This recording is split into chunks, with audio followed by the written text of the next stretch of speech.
What the hell?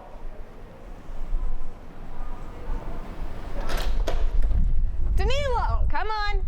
You've had enough time. Come on. No, listen to me. I will not be silenced, okay? It is heinous that lawmakers are taking absolutely no action.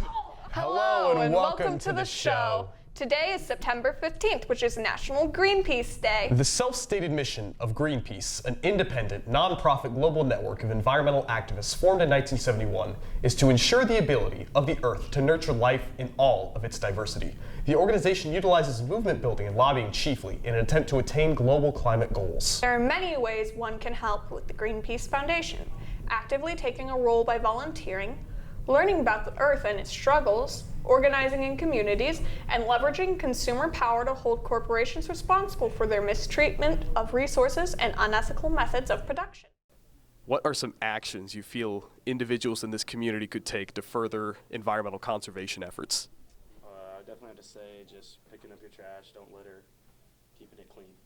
Absolutely. Well, I mean, obvious answers are either A, bolstering public transport, or just kind of walking everywhere, because, I mean, we've done that for how many years before we invented dune and buggy wagons? So we should be able to, theoretically, walk less than a mile than just drive. I think one of the biggest things that you as an individual can do is you can recycle, because that can help a lot, even though ISD doesn't believe in recycling for some reason, because we're weird. But that's one of the biggest things you can do as an individual to help yourself and to help the world, because after all, you should help the world. Well, now that the weather's cooling off, if I want to keep protesting outside all day, I better grab a hoodie. I know where you can get one. Where's that? The new IA&T store in the lobby. Word. Here's Elena with more details. Recently, All Things Independence moved from its own store to here at IA&T. Here's what some of the students have to say about it. So what has changed since All Things Independence moved to IA&T? We really focused on making the website and then getting kiosk more instead of having the store layout to focus on. So that was a big one. I think just finding places to put everything that we make the shirts with, and even the storefront, yeah, that took a lot of time. Has the move made advertising your products more difficult? I wouldn't say more difficult, it's just very different. Now we really have to work on upgrading our website, so yeah.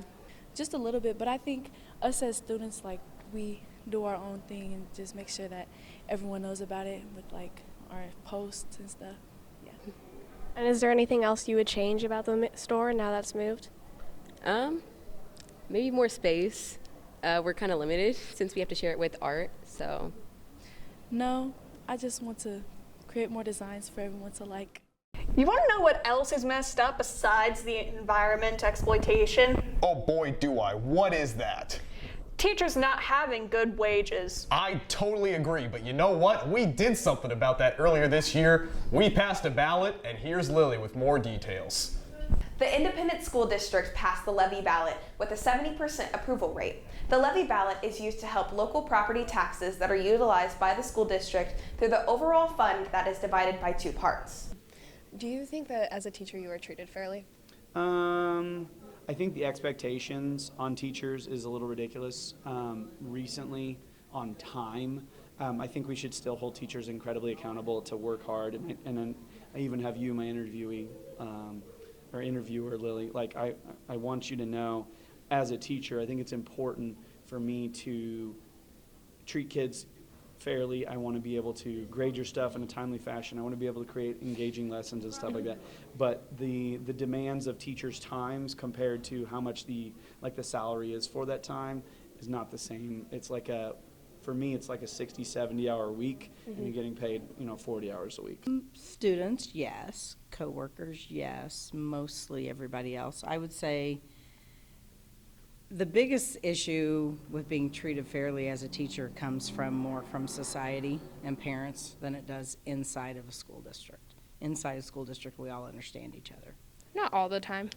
There are a bunch of students who push the boundaries and push the limits of teachers, which is not right because they are coming to help you have a possible better future, and you're just treating them like they're just someone you can walk on. Do you think teachers are paid fairly?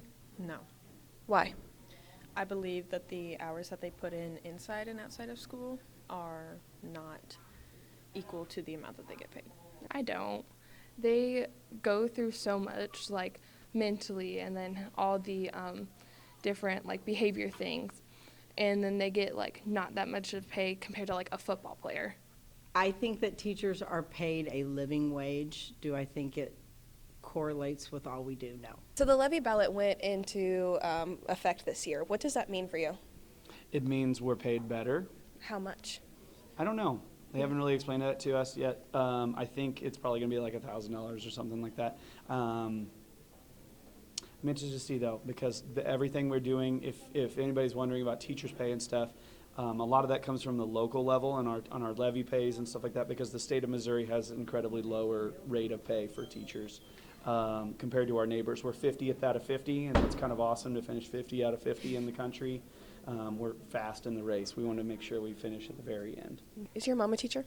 Yes, she is. Right. And how does your mom feel about teaching? She loves it because she loves working with kids, but there's a big mental toll that it takes and a lot of time. And aren't you interested in going into teaching? Yes, I am. Why are you interested in going into teaching? Because I really like to work with little kids, and I don't know, teaching is just something I've always been drawn to. All right.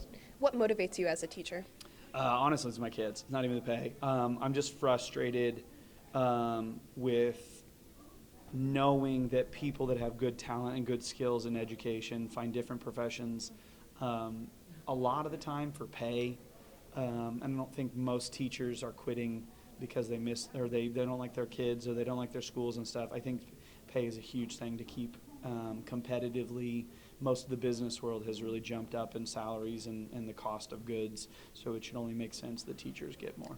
Well, that was nice, but now that it's over, I'm gonna go back to protesting. What? Wait!